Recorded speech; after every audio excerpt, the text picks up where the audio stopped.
इस वीडियो में हम कक्षा 10 गणित का अध्याय 1 जिसका नाम है वास्तविक संख्याएं, उसके हम प्रश्नावली 1.1 के तीसरे क्वेश्चन को हल करेंगे।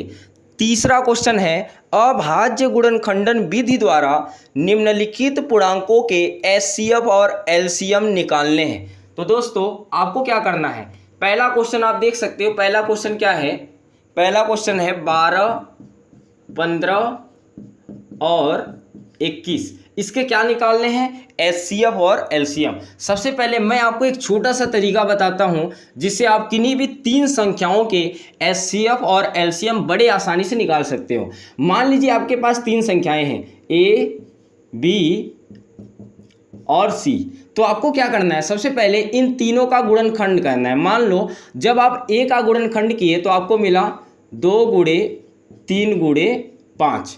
इसी प्रकार जब आप बी के गुणनखंड किए तो आपको क्या मिला, 2 गुणे 3 गुणे 7। इसी प्रकार जब आप सी के गुणनखंड किए तो आपको मिला 2 गुणे 5 गुणे 7। ठीक है, तो ये क्या निकल के आ गए, तीनों के गुणनखंड। और अब आपको क्या करना है, ए बी सी का क्या निकालना है, एचसीएफ। तो एचसीएफ निकालने के लिए आपको ये देखना है कि कौन कौन सी ऐसी संख्याएं हैं जो तीनों में हैं। यहाँ पर आप देख सकते हो 2 तीनों में हैं, तो जो तीनों में हो उसको एक बार लिखो। अब यहाँ पर देखो 3 इन दोनों में है लेकिन इसमें नहीं है, 5 इन दोनों में है लेकिन इसमें नहीं है, 7 इन दोनों में है लेकिन इसमें नहीं है, तो इसको नहीं लेना है। इसी प्रकार आप ए बी सी का क्या निकाल सकते हो, एलसीएम निकाल सकते हो। एलसीएम निकालने के लिए आपको क्या करना है, जो तीनों में हो उसको एक बार लो, और जो छूट गया, जैसे 3 कितनी बार है, 2 बार, 5 कितनी बार है, 2 बार, 7 कितनी बार है, 2 बार, ये छूट गए हैं तो इनको भी लेना है। 3 गुणे 3 गुणे 5 गुणे 5 गुणे 7 गुणे 7। तो आपको क्या करना है, इसका गुणा करा देना है, जो आएगा यही इसका क्या हो जाएगा, एलसीएम। तो इस तरीके से आप किन्हीं भी तीन संख्याओं के एचसीएफ और एलसीएम निकाल सकते हो। चलिए अब हम इस क्वेश्चन को हल करते हैं। सबसे पहले हमें क्या करना है, 12, 15 और 21 का गुणनखंड करना है। तो जब आप 12 का गुणनखंड करोगे तो 2 छक्के 12, 2 तिहाई 6, 3 एकम 3। इसी प्रकार जब आप 15 का गुणनखंड करोगे तो 3 पचे 15, 5 एकम 5। 21 का गुणनखंड करोगे तो 3 सते 21, 7 एकम 7। जब आप 12 का गुणनखंड किए तो क्या मिला, 2 गुणे 2 गुणे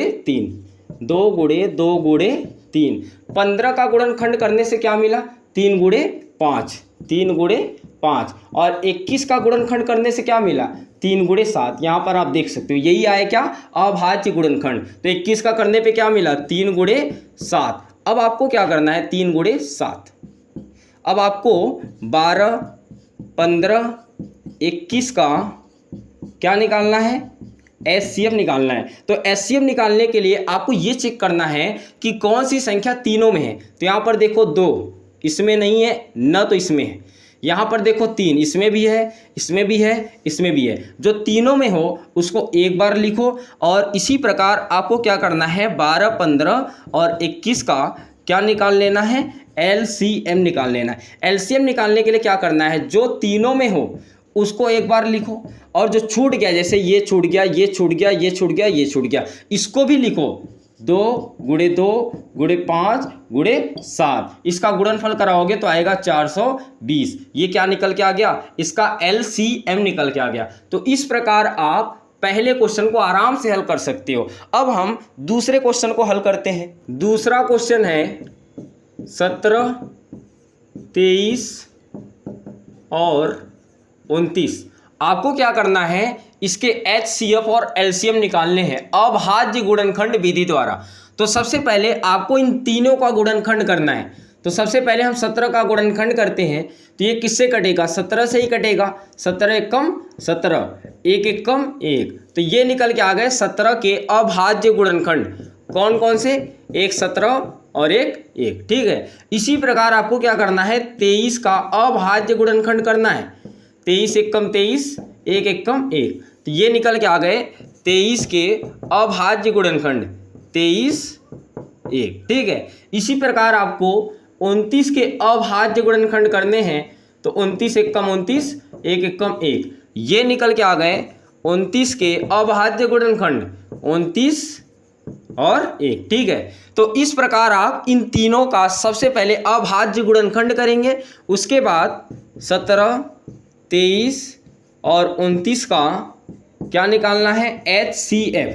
HCF निकालने के लिए आपको ये देखना है कि कौन सी संख्याएं तीनों में हैं। जैसे एक आप देख सकते हो तीनों में है, तो जो तीनों में हो उसको एक बार लिख दो, और जो तीनों में न मैच करे उसको नहीं लिखना है HCF के केस में। अब इसी प्रकार आपको क्या करना है, 17, 23, 29 का क्या निकालना है, LCM।